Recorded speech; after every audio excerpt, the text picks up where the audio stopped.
Okay, folks, this is Matt once again, and like I said before in my last review, very quickly I would try to put up my next edition of my 69 favorite horror films at number 19, and yes, it is Jason Goes to Hell, The Final Friday. And I know you're thinking, how could you put this movie at number 19? Well, this was the very first Friday the 13th film I ever saw, so it holds a special place in my heart for that. This is one of the first, quote, unrated films that I saw as well as a kid. So seeing the blood and gore, just like, ew. That was my first reaction, is ew, you know. And it made me, that was sort of my first introduction to these really heavy makeup effects. I had seen films with makeup effects, but that graphic sort of started a little fascination, and again, good makeup effects. And I had not known about the Friday the 13th films before this. I didn't know what Friday the 13th was. This is back when the film came out on videotape, so around 93, 94. So I was only 11, 10, 11, maybe a little bit after that, so maybe 12 years old. Because I know we rented this on videotape at the store. And I always enjoyed it, you know. It's a film that you can kind of put in as a standalone movie and enjoy. I mean, granted, it doesn't make sense in the realm of the franchise idea. Well, not even I guess, it doesn't, because at the end of Friday the 13th Part 8, Jason Takes Manhattan, Jason melted. He's dead.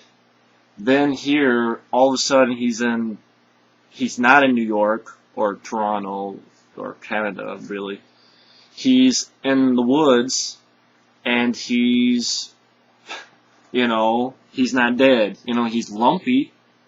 He's very lumpy, and bulky as shit. But there's no explanation as to how the fuck he's not melted anymore. How he got from New York back to Crystal Lake. No explanation, but whatever. And then, and of course at the beginning, you think this woman's a victim, but she's part of this SWAT team that blows the shit out of Jason, blows him up, and it's like, okay. And again, this is the first film I had seen, so I didn't know how Jason worked and didn't work, so I thought, wow, this is cool. You know, this whole thing of, and by the way, I had not seen The Hidden before seeing this movie, so I thought, wow, what a cool idea. Oh, okay, they ripped it off from The Hidden. Okay, even if the director says he never saw it, but and the coroner like sees this big bead heart, and you know, usually eats it. What the fuck? I guess Jason's essence sort of gets into him, and he starts killing people. And basically, that's what it is. It's this essence of Jason trying to get to one of his family members, either the girl from Buck Rogers, Erin Gray, and she has a daughter played by Carrie Keegan, who has a little girl of her own, a baby girl. And basically, it's Jason trying to kill Erin Gray, but she dies, so Jason can't take her body, just do another Voorhees, he can be reborn, so that sort of little mythology thing. And we're introduced to characters like the lead guy, John D. Lemay, who's the boyfriend of the daughter, Carrie Keegan's character. And you also have Duke, played by Steven Williams, who I remember from The X-Files. A few other films, of course, but mostly from The X-Files as the character X. And he's sort of like this bounty hunter trying to track Jason. And basically throughout the film, it's John D. Lemay trying to get to his woman and his baby. Jason killing one person after another, getting into their bodies. You know, switching bodies, stuff like that. And I don't go into the plot too much. I want to talk about why I like this film. Not only because it's the first Friday the 13th film I saw, not only because I had not seen The Hidden or any of these type of films. I'm like, wow, there's a lot of cool stuff in this. But I'm going to be bold to say this is the best makeup effects in the whole series. Because you have KMB, and you have it unrated. So, for people who hate this or whatever, you can hate this film, but you can't deny this film is the bloodiest of the franchise, is the goriest, and has some fantastic makeup effects. The woman, this sex scene that's almost out of softcore porn, basically. And the woman getting ripped in half. But the thing of it is good makeup effects, and it's like that. You see enough. It's not like, dragging it out, torturing her, and then ripping it slowly and slowly and slowly and slowly. No, it's like one fell swoop, and you see it like, oh shit. And then it's done. We move on. And I'm like, that works. And a lot of great makeup effects. I mean, Ryan, the guy with the coroner guy who eats the heart, and there's this other guy who's actually one of the writers, Dean Lorey. And like takes his face and smashes into this sort of grid table, and so now it's like pressing as all these grids, and it pulls out the. And I really enjoyed the makeup effects, a lot of good ones. I really enjoyed Steven Williams' character, the scene where John D. Lemay wants answers, and Steven Williams is like, "You gotta pay." So he pays by breaking fingers. I thought, wow, that's a different scene. And I really enjoyed John D. Lemay. He's probably my favorite actor in the whole series, even watching all the other films after this. Just John D. Lemay, I really enjoyed him.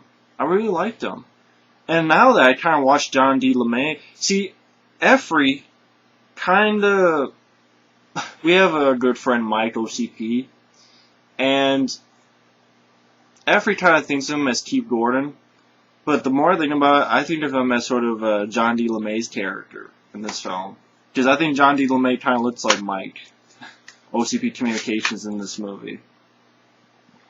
With the glasses, and then if you take the glasses off, it's like, ew, it's John D. Lemay. So, it's kind of cool watching that in retrospect, but... So, Effrey will call Mike Keith Gordon, I'll call him John D. Lemay, which I think Mike will like better. But he's a likable character, and you feel sorry for him because he's blamed for the death of his woman's mom, and he can't get with his kid, and there's a guy trying to save his girl and his kid. And I like that in a type of film like this. A guy who has a goal, who wants to be basically a hero in these type of films. It's not just, oh shit, I gotta save myself. This is someone who he needs to be a hero to save people he loves. And he has some badass moments, like he gets the gun from his buddy, knocks him out, blowing the shit out of someone that Jason possessed, and then boom, right in the head. Get some really good makeup effects.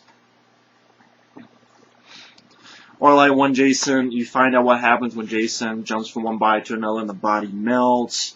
And I wasn't the biggest fan of Karen Keating, the woman in the film. I thought she was okay, but there's been better, female heroes in the Friday the 13th films. But I like the fact that even looking back with all the other films, I like the fact that they tried to tell a different type of story. Granted, they came up with the other Voorhees relatives out of the butt. Granted, maybe if I had followed all the Friday the 13th films very, very vehemently, and then I came to this, I go, what the fuck is this? But I can't help that this was the first one I saw, and I really enjoy it. And I'm not going to say sorry about it. I think I had characters I liked. John D. Lemay I really enjoyed. I like Steven Williams, Bounty Hunter. They do a lot of, Adam Marcus and the others do a lot of references, like John D. Lemay goes into, I guess, the Voorhees home, and he finds, like, the Book of the Dead. Steven Williams says a line, that you get the machete, the mask, the whole damn thing. Sort of a take on Jaws. And the whole character is sort of a take on Quint from Jaws. I thought I had a really fun finale. Jason's about to get his girl, and John D. Williams is like, "Get away from her, motherfucker!" Pushes him right through the thing. And no, half of my brain is like, wait a minute, Jason, wouldn't he kill John D. Lemay really quick? Like, he would crush the head and punch through his body and stuff. But now he's just throwing him around. But here's how I looked at it. He's extremely pissed at John D. Lemay. So he wants to fuck him up. He doesn't want to kill him real quick. He wants to fuck him up. He wants to play with this guy.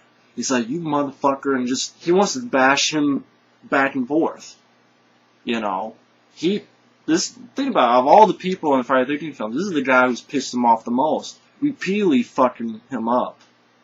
So it's like, Jason's like, okay, I'm going to teach you a lesson. So that's how I looked at it, and I thought it was a pretty good scene, and it really made you root for John D. Lemay's character more. And I thought Jason went to hell in a pretty big fashion. You know, he didn't just blow up. They didn't just shoot him in the head. Yeah, this spectacle where he's being dragged into hell by all these demons. I'm like, okay.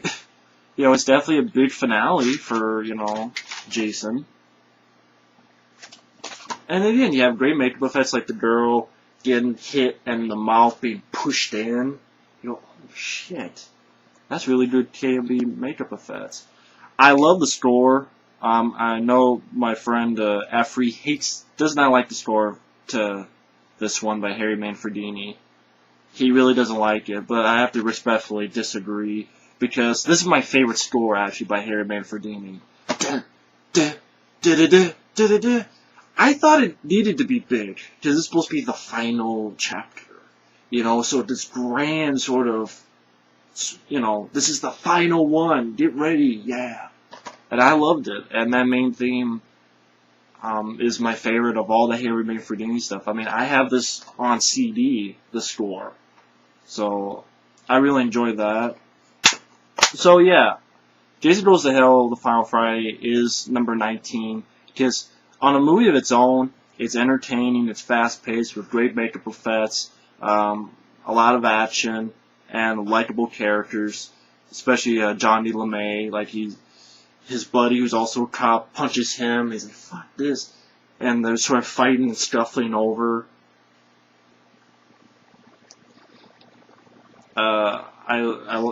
Likeable characters, great makeup effects, fast pace. You know, they tried to do something with the story. I appreciated that. It's not like the fucking remake where they just, hey, let's just steal shit and then put shitty actors in them. I'm talking about the Nightmare on Elm Street remake, you know. I definitely picked this over, you know, that one. Hands down. The only reason I mention that is, you know, this film gets hated on a lot, so that's fine, you know. But I love this film a lot. And it has a very fun, entertaining commentary by the director Adam Marcus and screenwriter Dean Lorey. Very fun commentary. Definitely one of the more entertaining ones you'll listen to. But yeah, Jason Goes to Hell. I'm glad to have this on number 19 in my 69 favorite horror films. So, thanks for watching, and take care. Later.